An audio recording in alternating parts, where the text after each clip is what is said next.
A student is not above his teacher, nor a servant above his master.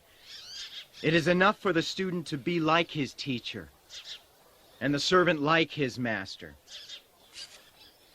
If the head of the house has been called Beelzebub, how much more the members of his household? So do not be afraid of them.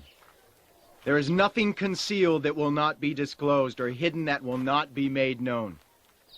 What I tell you in the dark, speak in the daylight. What is whispered in your ear, proclaim from the roofs. Do not be afraid of those who kill the body but cannot kill the soul.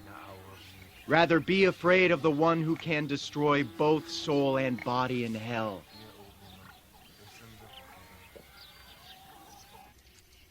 Are not 2 sparrows sold for a penny? Yet not one of them will fall to the ground apart from the will of your Father, and even the very hairs of your head are all numbered. So don't be afraid. You are worth more than many sparrows. Whoever acknowledges me before men, I will also acknowledge him before my Father in heaven. But whoever disowns me before men, I will disown him before my Father in heaven.